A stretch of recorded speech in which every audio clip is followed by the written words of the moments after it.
All right. What's going on, guys? Welcome to the new episode of the Passion Project. And today's episode, I'm doing something a little bit different today. I am actually doing a Zoom call. Sorry, I'll take the headphone out. I don't know why. I'm doing a Zoom call today with a very talented photographer slash videographer filmmaker that is located on the opposite side of where I am, up in California. Mr. Sean Grady, aka Shawnee Cameras. What's going on? Welcome, welcome. I appreciate you being on the podcast with me. Awesome, Daniel. Good to see you. Thanks for having me, bro. Thank you, thank you. How was it on the other side over there? Or no, I know you're over here, you said, but how was it? How's it been late the last time you've been in California, like the weather-wise? Well, I was there yesterday. So I'm bi-coastal. I live in Santa Monica, California. I'm from the Washington, D.C. area, and I just flew back last night to do some gigs, and then I fly out next Monday to do a European run.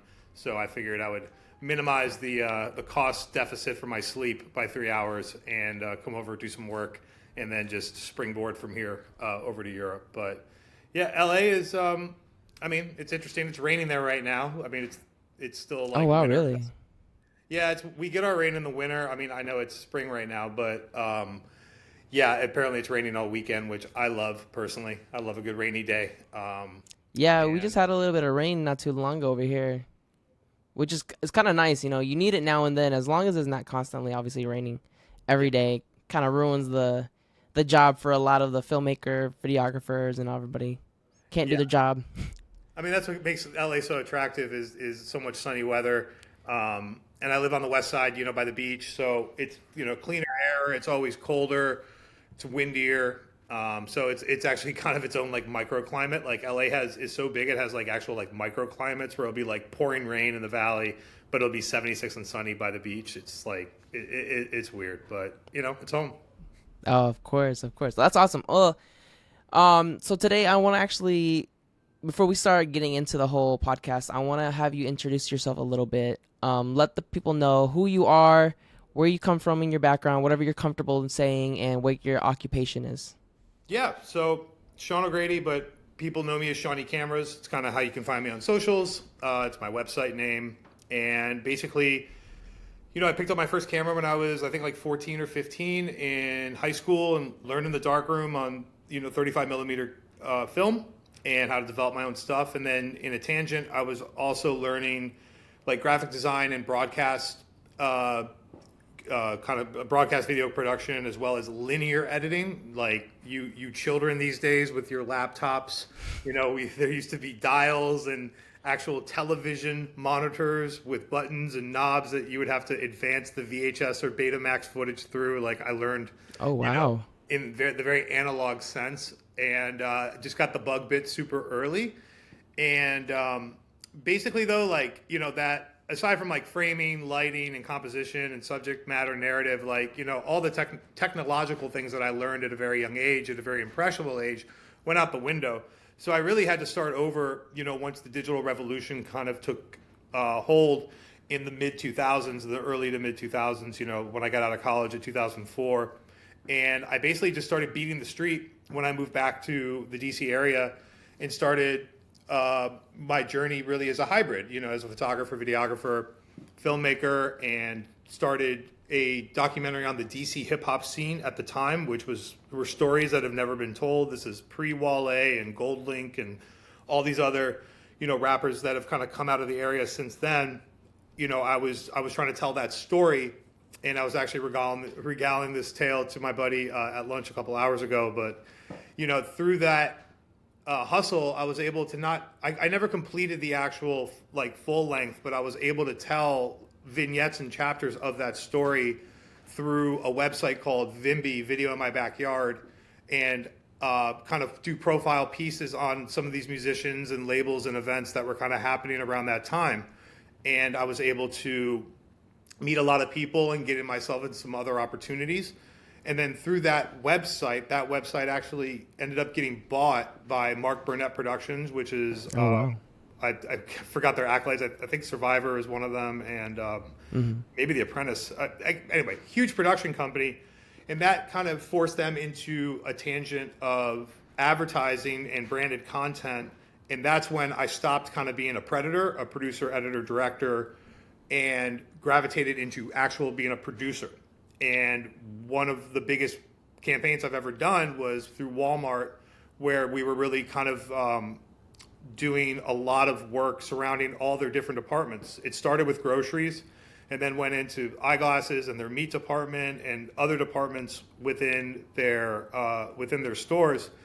And I produced probably over 100 local, regional, national ads, TV, print, radio with that. And that kind of led me more into the production side. And through that relationship with that company, that brought stuff on through like Tyson's and TBS networks and a slew of other, Fortune 500 companies that you've heard of. And I was able to kind of cut my teeth, producing, but still having the skills as a camera operator, as a DP, as a director, as an editor, as a photographer, and now adding like production, to that kind of toolkit of resources. And just to kind of fast forward a little bit, cut my teeth, in the Washington, D.C. area and Baltimore and the live music scene, and realized I had hit a creative glass ceiling around 2017 and just packed up my stuff and moved to Los Angeles to see if I could hack it.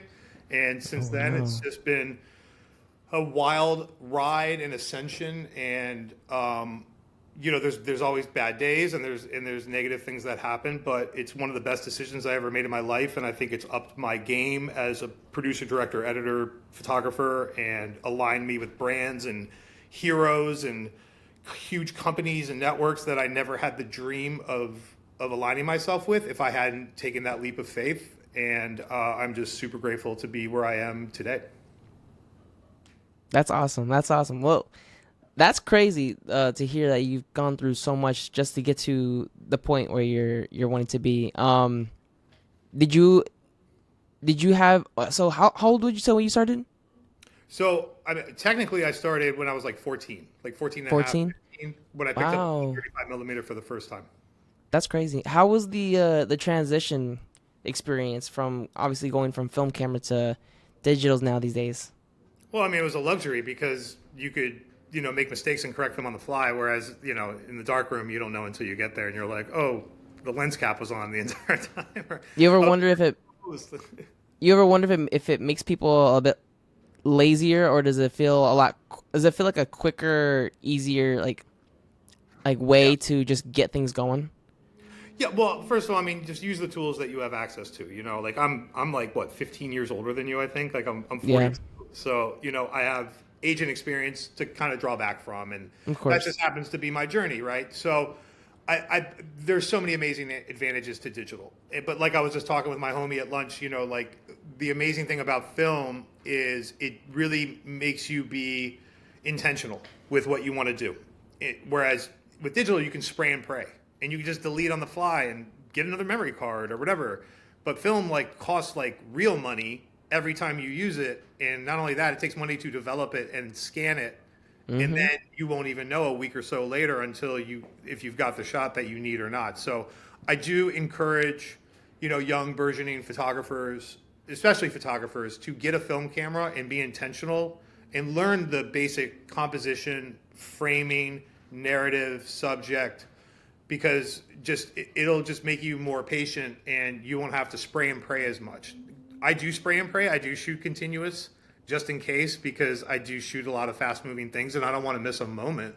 But I don't necessarily keep all those images either. You know what I mean? Of course. So I see a lot of benefits these days to slowing down in a very fast world and just being intentional with what you're trying to do. Nice, nice. How is Sorry, I lost my question there for a second.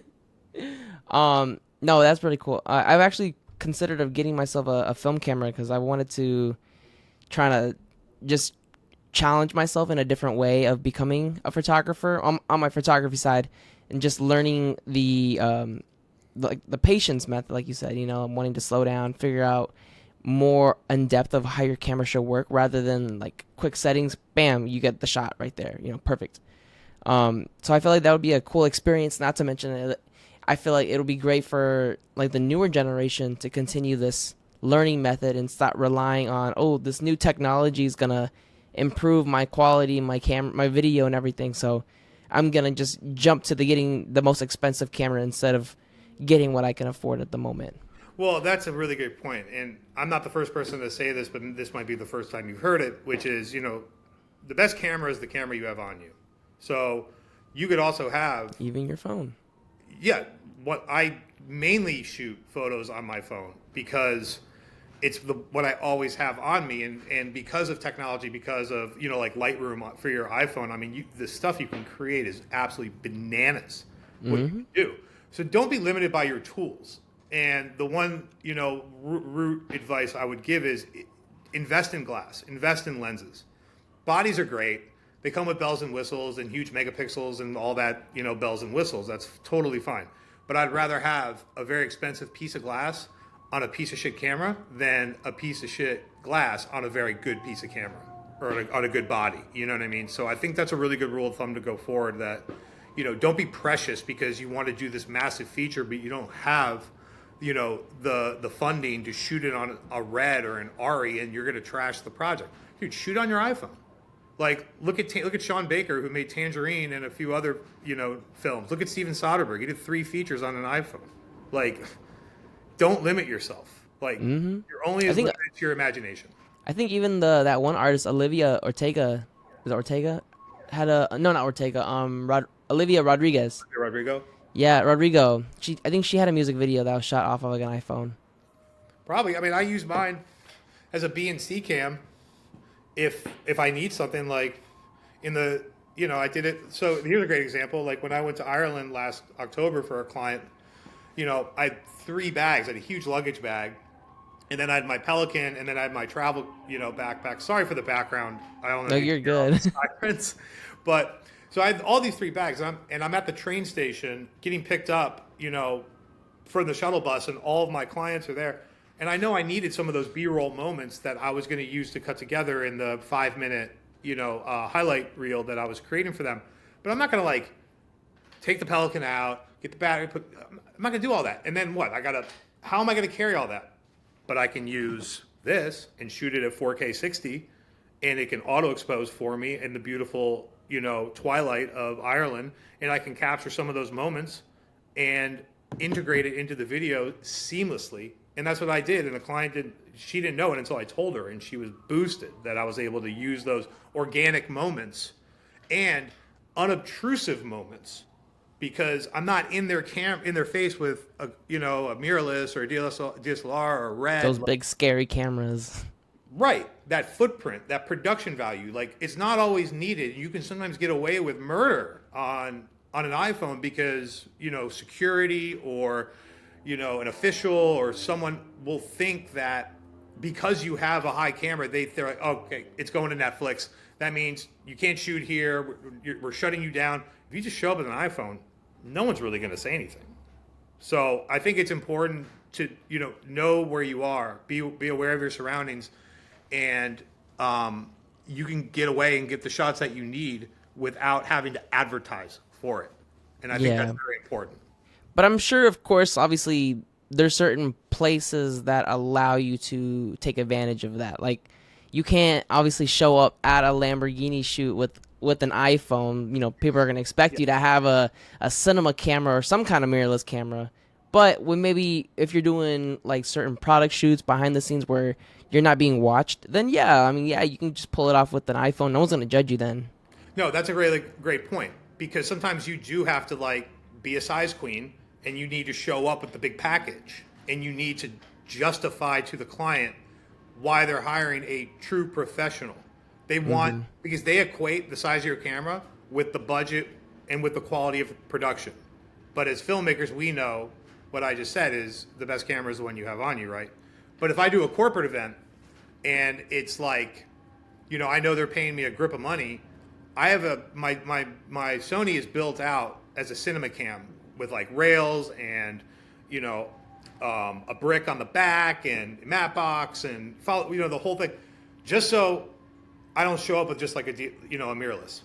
Because they just see a mirrorless, they're like, what separates you from my nephew besides $20,000 that I'm paying you? And it's okay, so it's the size queen kind of principle is what I like to call it, is if you can show up with a big camera package, then sometimes you can even demand a higher uh, rate because clients will associate that size with the value they assert on you.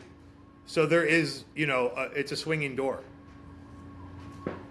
Nice, nice. Going back to the camera thing, what kind of camera do you have? Or your So, phone? Sorry, your phone uh, camera. yeah, this is the Phone. iPhone 13 Pro Max, and then what I shoot normally is I have three A7S3 Sony A7S3s. I have a Mavic Air 2S, and I also the other day just picked up a new Leica Q2. Oh, nice. Have you got to play with the new iPhone 15s? That's I've the one I not. currently have. No, I've hung out with some people that have showed me the capabilities, and like it's a super flex. Like I had to upgrade in December. I had to get a couple new phones because whatever happened, I don't know. And they gave me the option, and I was just like, I'm fine with what I have right now. Like it's fine, but the image quality on the camera specifically is incredible, and literally the only reason why I upgrade my phones is for the new camera capabilities. That's really it. It just happens to Do make you more. ever wonder? You ever wonder if it kind of like? Do you ever wonder if it kind of like adds that tough line of people calling themselves videographers now when they're using these new higher quality phones, especially the ones that can shoot like log on there now? Yeah. I mean, even Blackmagic has that brilliant app where you can mimic, like, I don't know Oh, I how. love that app. Oh, that app is crazy. Like all the different film stocks and camera bodies, and like it's incredible. Yes. No, I mean, like, I guess I'm like good for you guys. You found a niche flex that you can, cop Instagram followers and monetization on. I mean, I kind of put them in the subcategory. Maybe that's my ego. Like, but then again, it's like it's trusting people to know to do what they do best, right? So I would maybe hire that kid who like dances around and does all those big sweeps with the iPhone. Like, yeah, he's cool. He makes some like cool little verticals, but I wouldn't trust him to like do what I do or like do a music video or shoot a wedding or shoot a corporate event or shoot a sizzle Something pretty reel. big, like a big You know what I'm saying? major. Like I'm going to hire a Japanese chef to make me a Japanese meal. I'm not going to hire a French pastry chef to make me a Japanese meal. You know what I'm Of saying? course. So it's you got to hire the right person for the right job. And I think it's important in this day and age is there's very few people that are like I only do commercial fashion photography, right? I only do flat lay food photography. I only do whatever niche, right? I think it's important, and I see that in you, Daniel, is you do a lot of different things. Like you're a photographer, you're also a videographer. You don't do just portraits, you do events. You know what I mean? I think not only is it necessary to create multiple revenue streams and to not pigeonhole yourself in one industry, I think you just need to, if you have the affordability to do it and you need the money and you need the experience and you want to do more than one thing and have more than one experience as an artist, then you got to be able to pivot and adapt. And like what you're seeing in like Los Angeles right now, specifically, and a lot of other areas in the film industry is a lot of these people, if they're locked into say like the union, they can't work outside of union contracts because it's violation of union rules. So even if you're not, and say you're non-union, but you only work on scripted shows or scripted narrative movies or short form narratives, those guys and girls cannot fathom doing a corporate shoot or a commercial shoot or covering an event or doing an experiential production or anything because that's just not how they came up. So I feel very blessed that at least someone in my regard is like, I can easily pivot between production and be client and agency facing and crew facing, or be the DP of a large commercial project, or sit back and do BTS of the entire production, or cam op for you, or work in any other kind of thing that you can point a camera at, because that's just how I came up, just by necessity, having to do so many different things. And not only that, like it expands your network, it expands your experiences, your portfolios, what you're open to, and what you're able to kind of take. And that's how I've been able to thrive through this first quarter, which is normally, dog shit as a freelancer. Winter is the toughest time because everybody's ratifying Q1 budgets. It's winter, no one wants to work. or no one is working, and they're coming back from holidays and the new year and whatever, and it's usually just absolute doldrums. And and this is not a humble brag, but like I'm coming off of the best winter I've ever had, but that took me 25 plus years to have that experience. So, Wow. but it's also through hustle and initiative and having a network and CRM, customer relationship management, and just constantly tapping shoulders, shaking trees, and turning over stones. Like, I'm not just sitting at home waiting for a feature to drop into my lap. Like, I'm on the phone, I'm on emails, I'm on DMs, I'm in groups, I'm constantly bidding and putting myself out there, doing podcasts. Just to stay relevant, fresh, hustle, because I want to work. Like, I didn't move to LA to like sit there. I moved to LA to fucking hustle.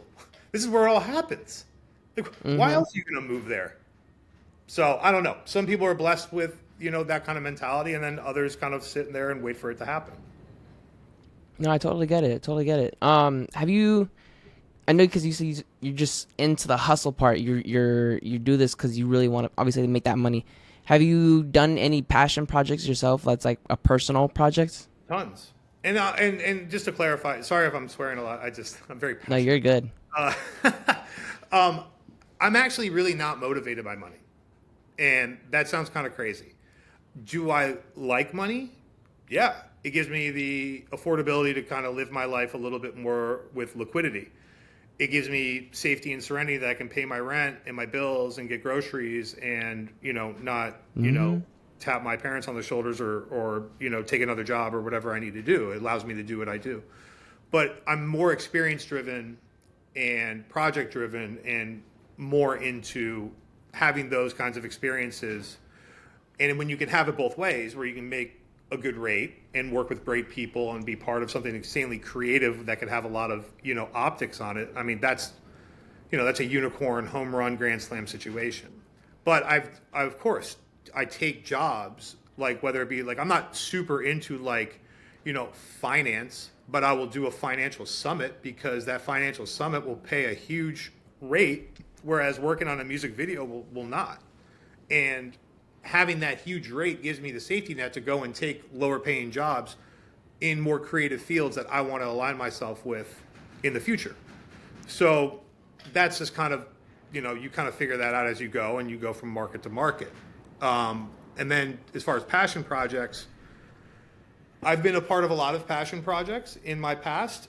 I could wax poetic on those for a while, but I think just for the sake of time, I will just kindly say that I am not involved in any right now, but what one of my goals is this year is to create a separate website that just showcases my fine art, I would say, through travel photography and, street photography, landscapes, whatever the stuff I do when I travel, which is mainly with a 35 millimeter or 120 millimeter film camera, and create my own SeanOPhoto.com separate from Shawnee Cameras, because Shawnee Cameras is the commercial photographer, filmmaker, producer, right? And I was having a conversation with another photographer in Los Angeles, shout out to my friend Adam Arnali, and we were in a very in-depth conversation because he goes very, very deep and philosophical. And he challenged me. He goes, when was the last time you created something on your portfolio that was for you and wasn't for another client? And I really couldn't answer that question successfully. So coupling that with my trip to Europe last year, a lot of the people I went with were artists themselves, and they were sustaining their livelihood through independent artistry by giving tutorials and doing gallery shows, doing things online, whether it be teaching classes or selling their artworks.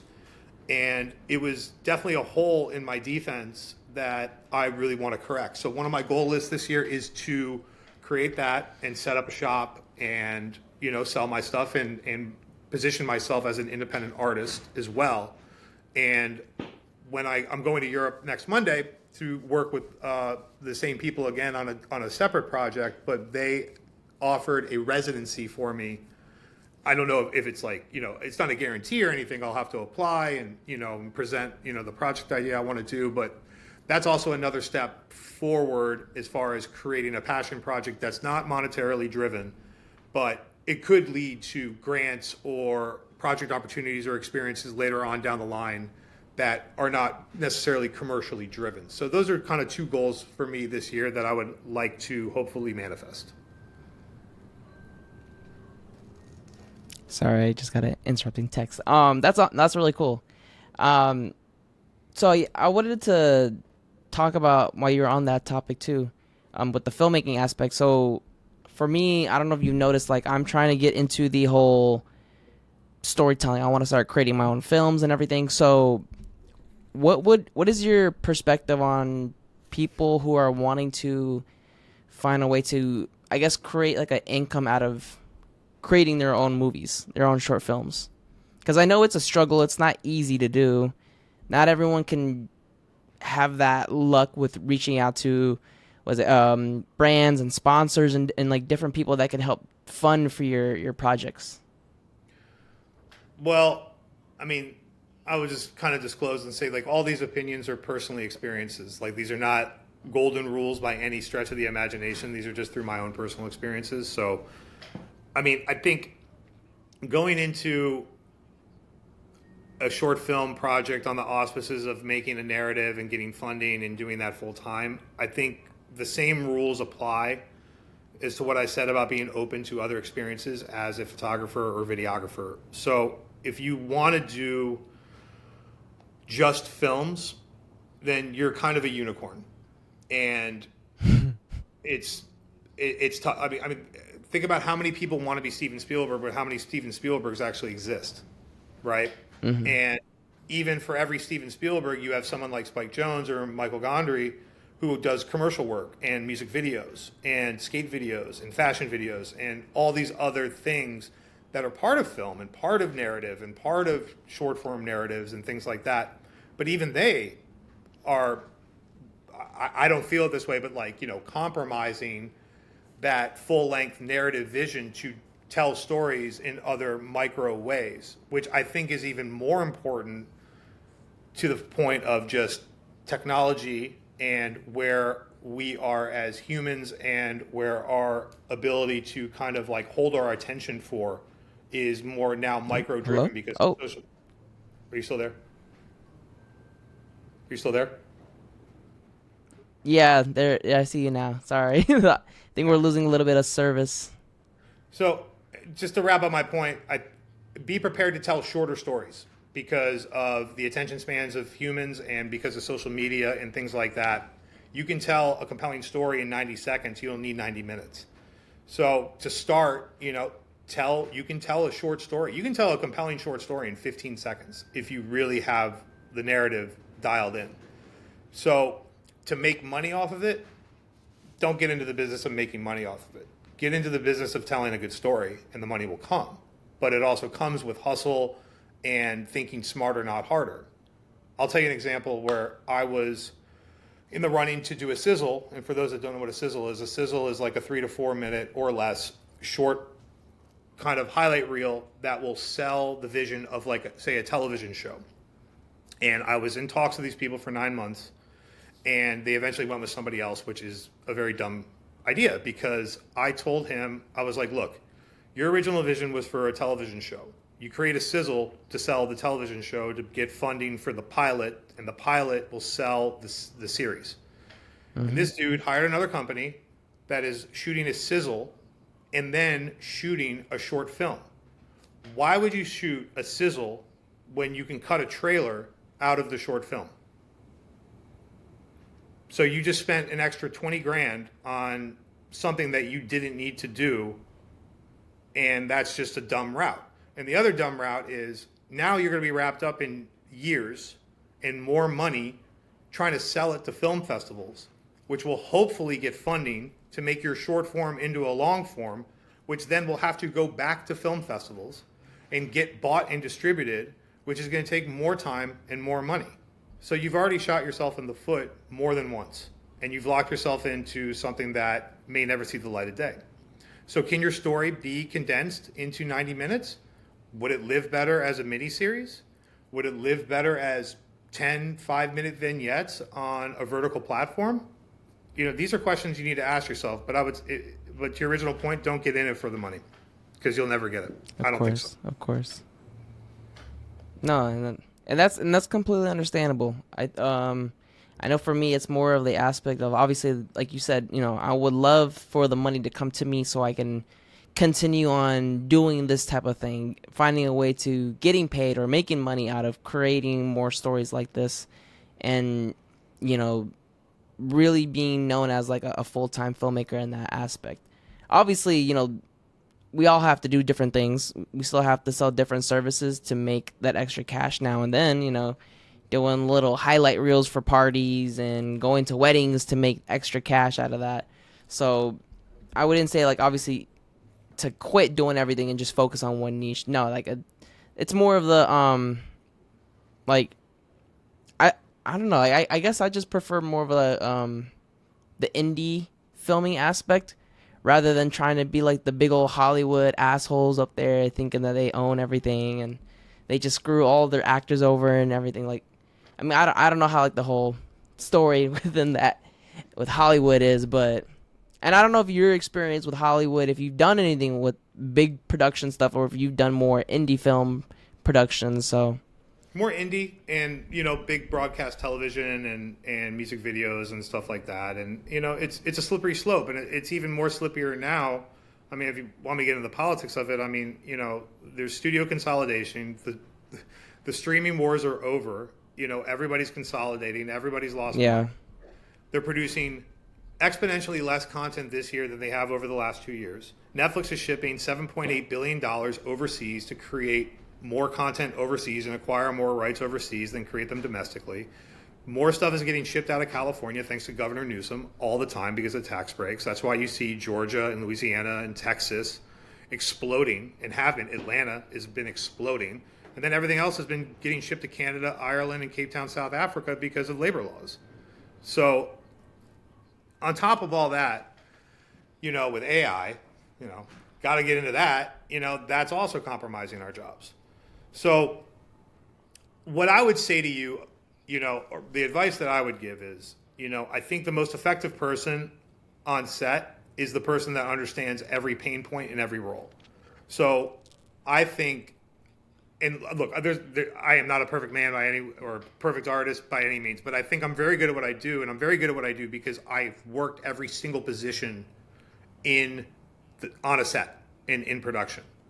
I've done production, I've done line production, I've been the executive producer, I've been the director, I've been the DP, I've been the cam op, I've been the editor, I've been the grip, I've done art department, I've been the PA, I've been a driver, I've been the editor. I've done it all. So I know, nice. but so I can also respect those people in those roles because I've been that person. And one misstep, the next day I could be back at that position. So another piece of advice is be nice to the people you see on the way up because they could be the same people you see on the way down.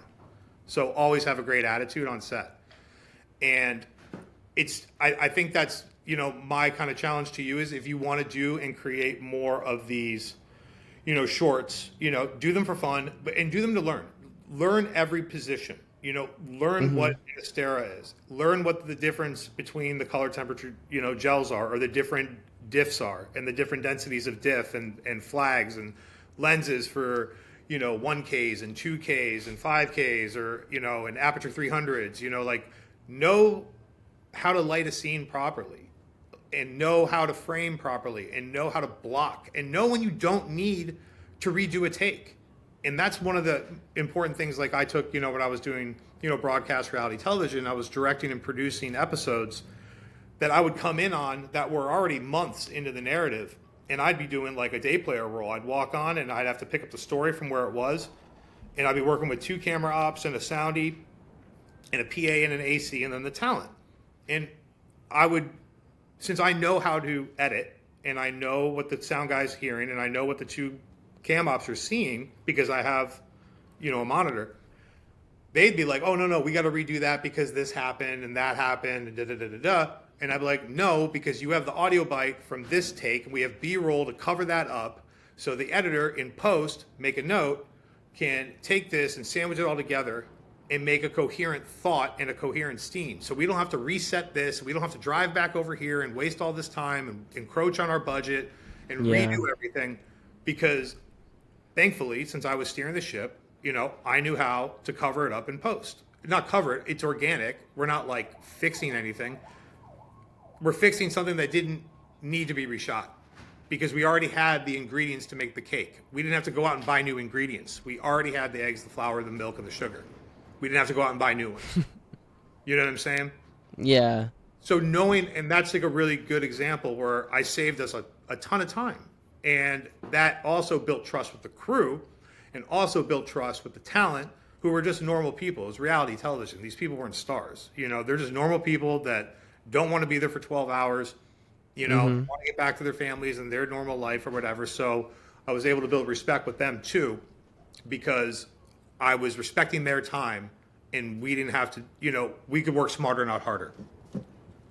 Of course, and that's where I was gonna touch base. Like I am in that same boat at the current time because I just finished making my first short film. Oh, yeah. And I wanted to do this where since this was my very first short film I've ever made, I wanted to see where my skill level was. And so I decided to take on everything myself, which was the acting. I did the directing. I did have a friend that was filming, so I had to direct him how to film. I was basically the light person, the DP. I wasn't the sound guy, but I had to teach someone how to hold the sound and record. And I was the editor, so that was my first experience learning how to get in depth with the whole thing. Just so once I start doing less and less of everything, I can understand. Okay, you have to do this. You have to do this. Make sure the audio is pointed perfectly. And I can be able to tell the actor how to express certain emotion or feel. How to get comfortable being in front of a camera, especially when I don't know how obviously in California you're gonna have like a bunch of different actors and actresses. Florida's a little bit harder because I'm in kind of Fort Myers area, so it's not very what's it theoretical um Theatrical. yeah, there we go. That people are into the movies, they're more into obviously doing like music videos and stuff like that. So acting here, it's a little hard to find, but I did find a good group of filmmakers that are out here. They're a bit older than me, but I'm trying to kind of step up as the young blood. So yeah, it was really a fun experience. I got to use my mirrorless camera that I'm using right now. Shot everything in 4K. I was learning to use a boom mic for the first time, and I know it wasn't going to be perfect, so there were things I had errors that I had to fix. So now I know that obviously I don't want to act and direct because being in front and trying to be behind the camera is very hard. I like the idea of just being more behind the camera because I get to really see the experience, see the story where it's going from my side or through the camera, and then paint that canvas in a way. Like how you said, the lighting choice. I want to be able to learn my different lighting positions so then I can create a different type of mood, a different vibe. And I know you can't get creative like this when you're doing like normal service jobs, working with corporates or local businesses, but it's just the feeling of creating your own stories. It gives you that more farther goal that you want to do, and if that makes sense. Like you just want to do a lot more and create something big, than have to limit yourself with clients' expectations.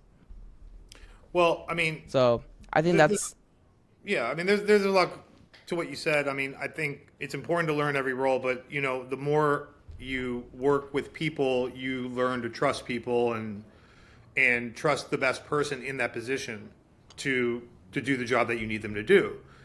One important of point course. though to that is like you can hire the best gaffer, in the business, but if he or she is an asshole, then you're not going to want to work with that person. I'd rather work with somebody who has a great attitude that brings value to the set and the knowledge that I need and the trust than have the best person that won't listen or pivot to any new ideas. And that goes for every role from PA to an executive producer. So, Exactly.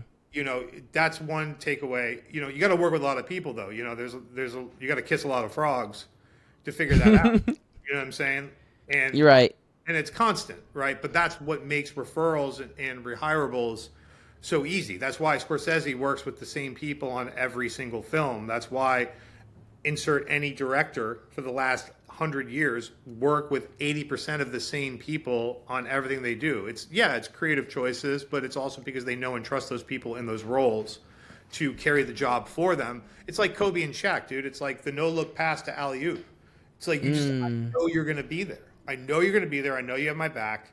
And it's that unspoken language, that you can develop with people the more, rapport and more experiences you have on set. So, Of course. and you got to do and use the resources that you have, right? Like, Fort Myers, yeah. I mean, there's not a lot of film work. There's probably not a lot of music video work. You got plenty of beautiful women, so there's probably some great modeling work. Thanks, Kyle.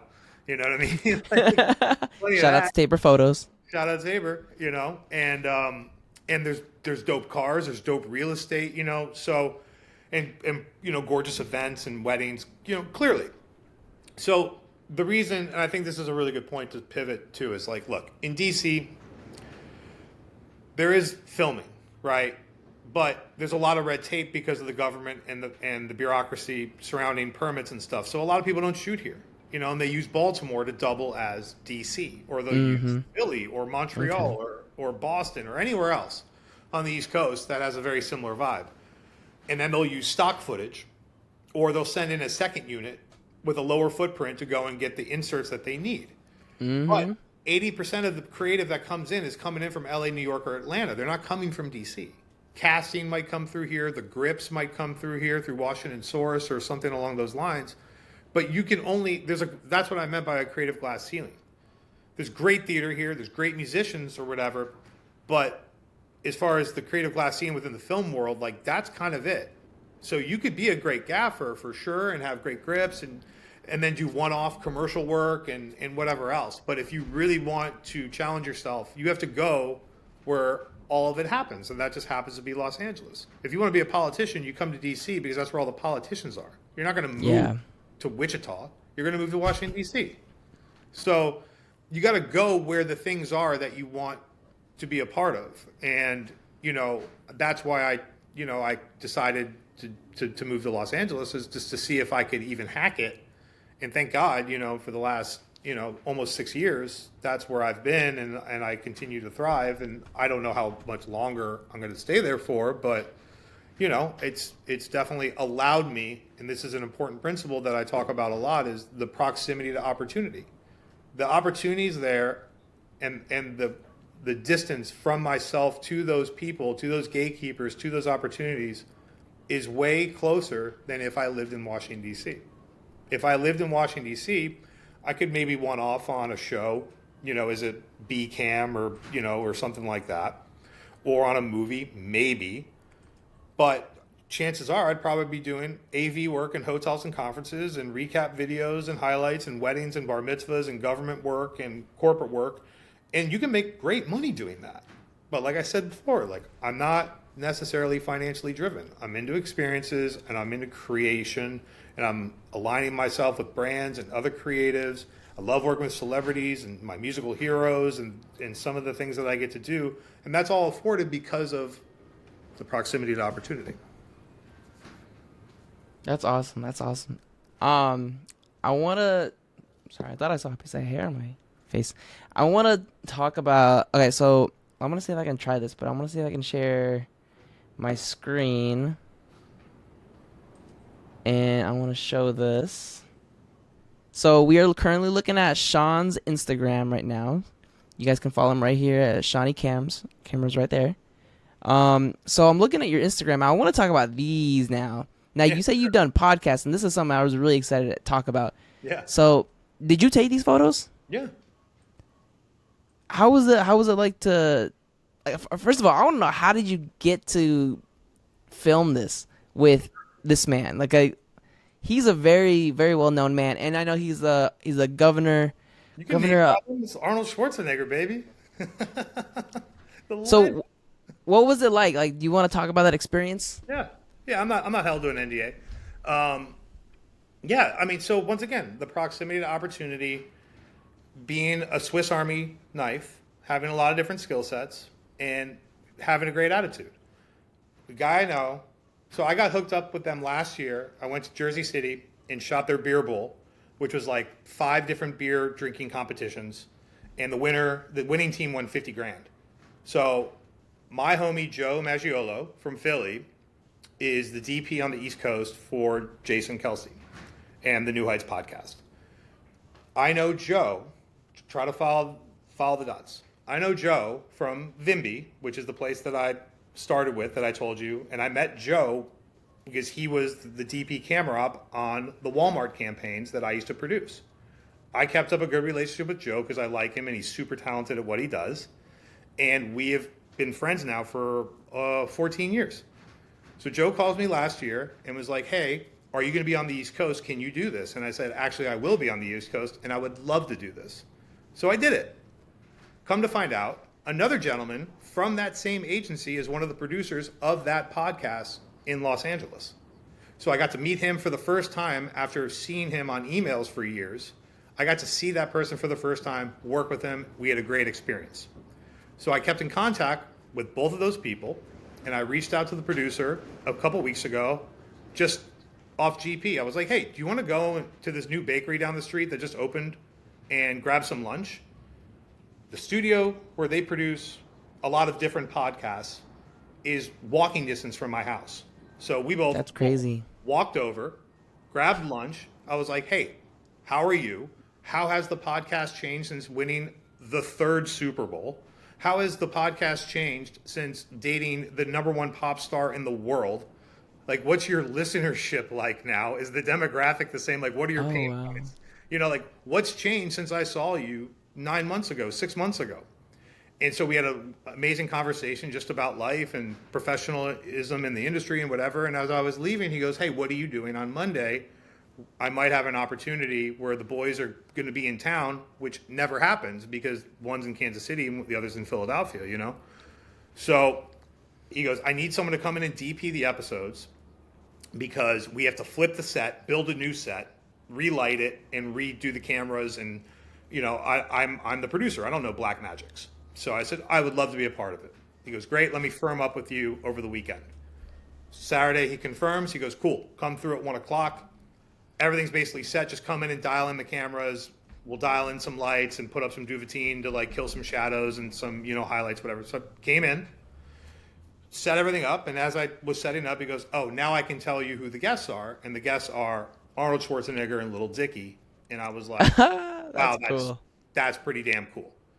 So he hired me to DP, you know, for the visual portion of the episode because it, you know, it's on YouTube and, you know, it's recorded and sent, you know, as a traditional, you know, audio podcast. And since the boys were there, you know, I could fire off some photos and for the thumbnail, you know, for that because they're actually together, and then pop in some, you know, ancillary content that they could use to promote the show. And that's just sick for my portfolio. So yeah, amazing experience, top to bottom. You can see the challenges of, you know, where I was limited to, but I was able to shoot that. And here's an important point though. Like I was able to shoot that because of years of shooting conferences and speakers and concerts that I knew that I had very limited space and very limited angles, but I was able to achieve a lot with a 7200, you know, lens and a 16-35 and a 24-70. And I kept all 3 bodies on me and just, I fired way too many shots. But you didn't know where the great moments were going to happen, right? So you're right. I culled them down, you know, I sent over 50 selects, you know, total from, you know, each guest. So it was like maybe 60 selects. And then a couple hundred, you know, other photos that were good enough, you know, to be used in some, you know, way, shape, or form. And then deleted, like, I don't know, like 2,000 or 3,000. That's amazing. You know what I mean? You never know. That is such a crazy experience. Like, that's something that not a lot of people ever get to experience, that's wild. Yeah, fucking lucky. It's a really nice setup too. I love how it's set. Like it's very close, it's very intimate, so it's not too spread out or anything. Yeah. But you can see Riverside up on the left right over there. Shout out to Riverside. Oh man. Yeah, so super That's cool. Yeah, fun day, and then they did them back to back. They changed clothes. So Arnold was first. He came in, total professional. What a nice guy. And, you know, the boys were super amped. I mean, obviously we're super amped. You know, I've been watching Arnold films since I was like 7 years old, you know. So and his book being useful was fantastic. I love that. I caught him on Ryan Holiday's podcast, and it was fantastic. And the doc on Netflix is fantastic. I mean, he's an icon. You know, he's got his flaws, but like, I think his positive, contributions to society outweigh his missteps. So I'm a huge Arnold fan, and he was a total sweetheart. And he said something really funny to me during the pre-roll where I was like, I didn't realize like I was in the wide shot. I had to move the camera back a little bit further to get more of the set. And I'm like crouching with like my other two cameras ready to, start doing photos. And Greg, my producer, leans over. He's like, "Hey, Sean, like we see your shoulder in the shot. Like I need you to move." And I was like, "Oh shit!" And he goes, "What? Like we're recording?" He's like, "I didn't know." He's like, "You're sabotaging the recording? Did Sly send you?" And I'm like, I'm dead. like really, really small and just turned beet red. I mean, it was hilarious. You know what I mean? And it was a great experience.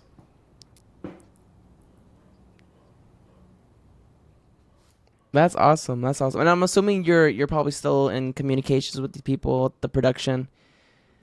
So Yeah, hopefully I, we'll see more work collaborations with you guys and I seeing mean, more. I Hopefully certainly some. hope. You definitely will. Awesome. That's like say Yeah, that's exciting. they're doing the. I found out they're doing the beer bowl again, and you can go back and find those photos. They're on my Instagram, and the episode came up, last year. I think it was season one, and they're going to do another beer bowl in June, and I will be back east again for other things that I'm doing back east. So, hopefully they'll have me back, and I'll go back to Jersey City, or I'm sorry, the Jersey Shore, and shoot that again because that was wild, man. They were like 5 or 6 camera operators, like multiple producers. We did it in a bar with a studio audience, plus like 25 different teams, and then all of Oh the wow. all of the cam ops and everything is there. The boys are on the stage, and then like ping pong balls and quarters are flying, beer is flying everywhere, and I'm just like, I shot like 5 or 6 thousand photos, in like 2 or 3 hours, just because there's just so much going on. That's crazy. So much going So, out of your whole career with both photography, videography, which would you say is probably your favorite niche that you've got into? I mean, the reason why I went to Los Angeles was to work like, with music, like shooting concerts, working with musicians, working with celebrities, doing tours, music videos, really anything kind of associated with something like that. With the Because music side? with the music side, I mean, it's what I love. And that's how I cut my teeth early in my career, shooting raves, shooting festivals, shooting hip hop shows, music videos, man on the street type stuff, obviously mini docs. That's definitely my first love. But, it just, in my experience, it doesn't pay very well. And, it presents a lot of challenges. And that's why, thankfully, I've pivoted into, other industries because, I want to do more than what I've been given, and I want to make more money, and I want to have other experiences and meet new people, and et cetera, et cetera. So like if I only limited myself to one thing, like I'd be super broke and probably pretty unhappy, Mm-hmm. what I mean, and be taken advantage of left and right. So it's like I got to do a lot of different things to meet one goal, and and that's the other thing is like like working corporate or working for government jobs or other high paying jobs, like there might not be like a passion per se, and like the initiative that they're trying to pass or whatever, subject matter may be. But, they help fund the dream. Like if you do have to fund your own passion project, like at a 10K rate off of a corporate job, that could easily help fund the music video that you want in the artist you believe in that could maybe crack, the industry wide open. You don't know. I mean, but I've been lucky enough to work with a lot of artists like that all got rich and famous like after I worked with them. I'm not saying I had anything to do with their success by any means, but I was lucky enough to work with them before they became Grammy Award winning people or Academy Award winning people or whoever they were. Wow. So it's been a wild That's ride. cool. Do you have a dream, like a dream artist, or like a that one artist that you always would love to shoot? Like is there a certain band or music artist that you would love to just work with? Man, I haven't really thought about it in a long time because I'm still kind of living in the past with some of the people that I was lucky enough to work with. um, I'd love to. Problem is, a lot of these people like already have their people already kind of like dialed in to like understand their vision and where they're gonna go. But like, I'd love to like rekindle a relationship with, say, like Run the Jewels, where I used to work with LP when he was, an independent artist and do stuff for his label Def Jux, and was in New York a lot, working with him and them early in my career and did tours, which was super fun. And then, he struck gold with, partnering with Killer Mike and Run the Jewels. But I mean, the access that he has to artists that I can't do what Tim Sakenti does. Like, that guy is a visual freak. I mean, in the photo and the music video world. So it's like, I don't know Mm-hmm. what I could provide that Tim can't provide in spades. But I'd love just to see Jamie again and Mike. Super nice guys, super talented, and really proud of them. I mean, if they would ever come back together for like the fourth time, I mean, Rage Against the Machine would be great. I mean, I love Rage. I got to meet Zach and a couple years ago, and he was super nice. And worked with Tom Morello about 4 years ago, shooting his live show, which was a lot of fun. And I mean, I'm just kind of grateful to work with anybody that's willing to take a chance with me and value me as much as I value them. Um, I'd love to work with Skrillex again. I mean, what an absolute sweetheart of a human being and just an insanely talented uh, human, like absolute freak, in the most positive sense. I mean, what an incredible human. I'd love to work with him again. I'm trying to see if I can find some music videos you've done. I'm on your Venmo. Do you have any on there? On my Vimeo, Yeah, you're on, because I see you're on more your behind the scenes stuff. you could slide me some money. No, there's some music video stuff on there. If you go to my website, shawneecameras.com, there's actually a music video page, and I have a music video reel underneath the reels. Um, and they're not really updated because I don't really do them very much because they are necessary. They're a lot of headache, and they don't really pay, really well. So if, I haven't really seen the return on investment with music videos that a lot of other artists have seen. So I'm not saying Mm-hmm. I'm never going to do them again, but there's got to be like a good opportunity where like the budget meets the expectation, um, and the optics, because I've put blood, sweat, and tears and my own money into some of these things, and they get shelved, or they only get like 1,000 views, or whatever. But that's a really good example, like the Hannibal Buress one. Like I really didn't have much to do with, like that's he put all that together, and I was just one of I don't know how many different filmmakers that contributed to that. But I was lucky That's enough crazy. to shoot a couple inserts, with uh, Kumali Nanjiani, Kumail, sorry, and Chelsea Peretti. And then I couldn't be a part of the other ones. So he had obviously had some other competent filmmakers that were able to contribute to that as well. But yeah, that was just like Hannibal hitting me up because we've had a relationship for a couple of years, which is really cool. And just asking my availability. And because I just happened to be sitting around on my couch one night, he was like, "Oh, can you be here tomorrow?" And I show up, and boom, there's me and Kumail are drinking fake martinis by a pool in Malibu, and doing exercises in a weight room.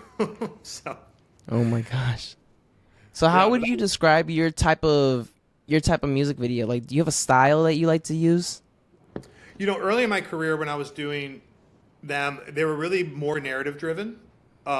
Really, and I do encourage people to do music videos because it does teach you not only the basics of working with like talent and low budgets generally, and kind of creating, the highest form of creativity you can with probably the least amount of resources. I think that's very, very important.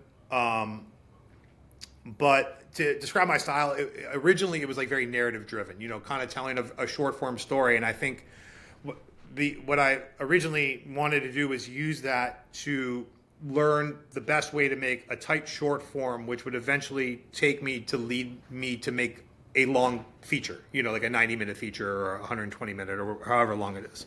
So, learning to tell a short story so I can tell a larger story later.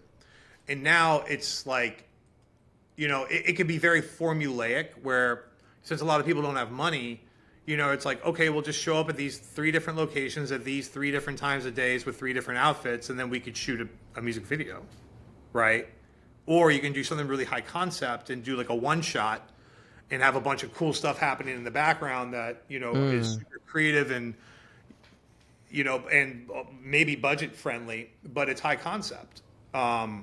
So I just haven't really been able to find like a kind of an up and coming artist that wants to maybe take that challenge that can meet those demands too. Plus, I'm on the road so much. It's like, do I even really want to challenge myself like that? But like I said, man, I think if the right opportunity came around, like, yeah, I would love to do it because I want to work with more musicians. But That's awesome.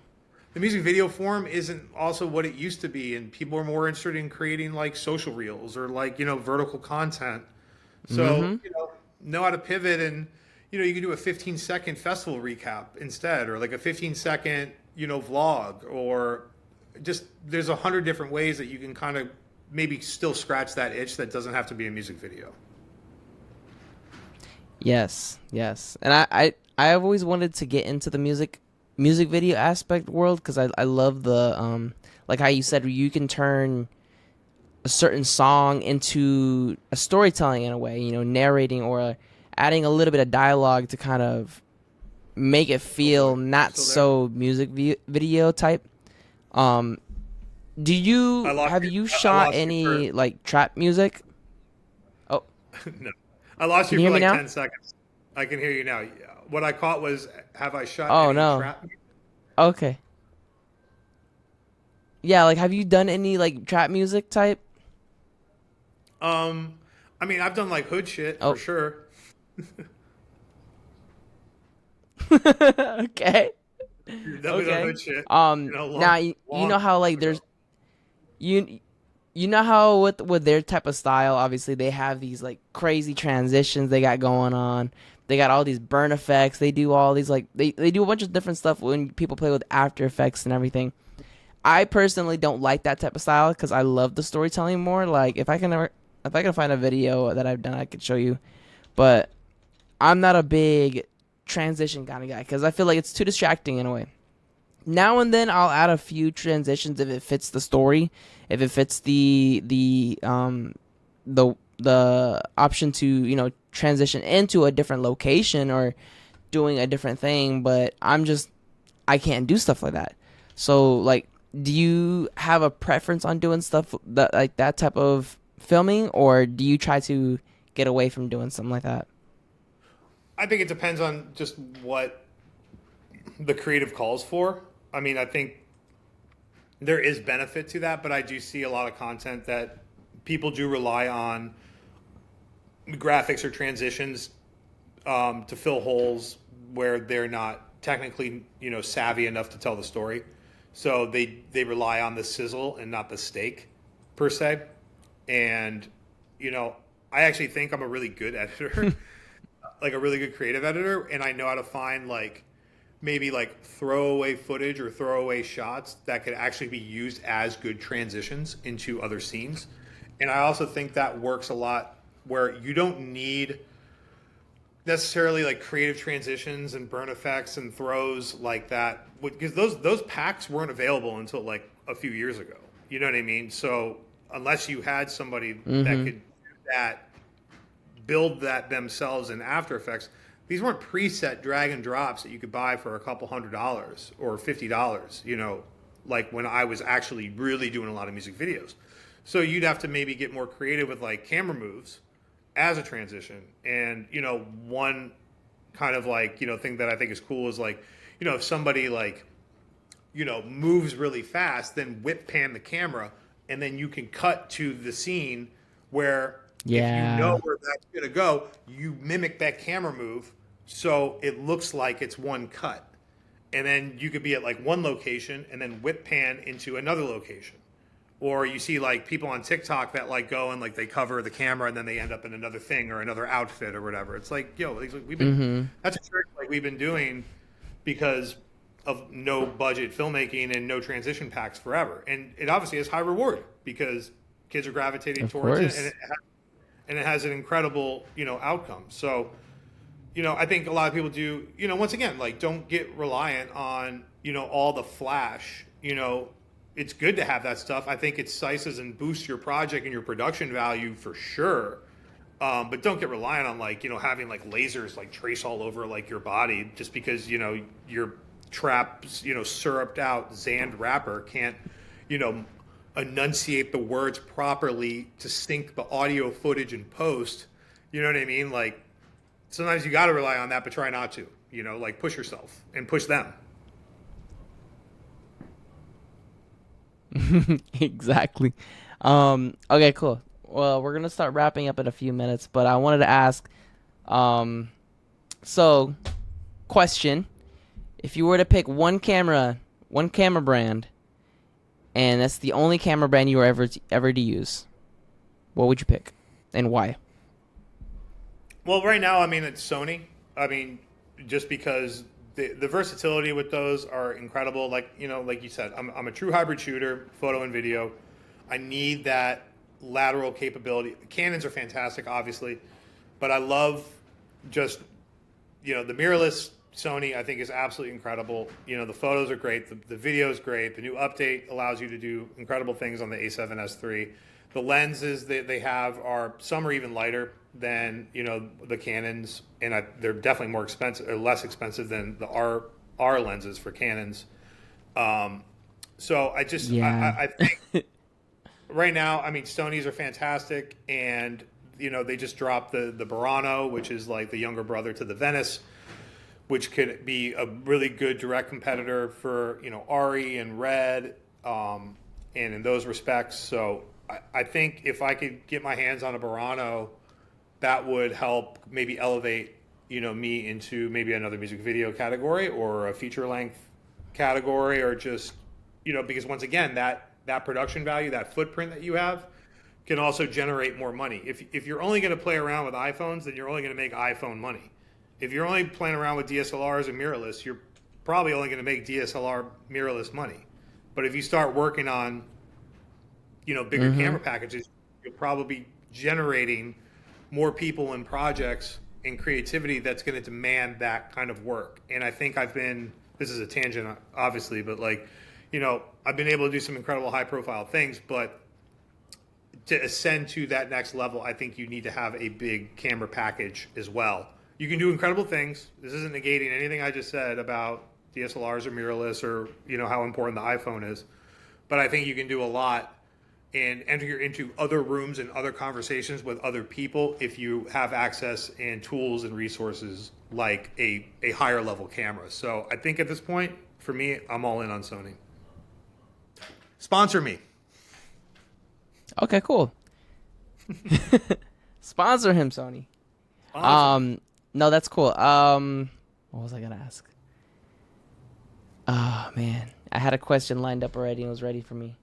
Oh, what was your best advice you've given before joining in the industry, and what was the worst advice that you've been given? Well, thankfully, I don't remember the worst advice.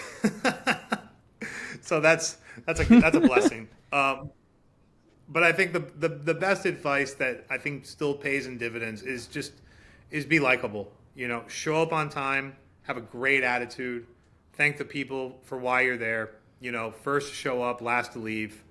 I really think you can really fast track your way into a lot of situations by just having a great attitude and gratitude for why you're being there. And I think that connects to my point about, you could be the best person at the job that you're doing if you're DP or director or gaffer, but if you're volatile and you're an asshole, no one wants to be around that. But if you have a great attitude and you're insanely competent and knowledgeable about what you can bring to the table, and be humble and be gracious and execute the creative, I think you're going to go farther, in this world, in life in general. And I used to think when I was, here in DC, I thought people only wanted me around because I was likable and I didn't have any skills. And then as I got older, I realized like how important that aspect is don't be rolled over, like know your value, but, but also, have a good attitude, be likable, be reliable, be someone that other people can trust. And I think you'll go real far. Mm-hmm. That's awesome. That's amazing. I love that. Okay. I know I asked this before, but do you have any passion projects coming up? Yeah, I mean, or anything that you're allowed to say? Just so people yeah, that are watching this or listening, that they have something to keep a heads up for.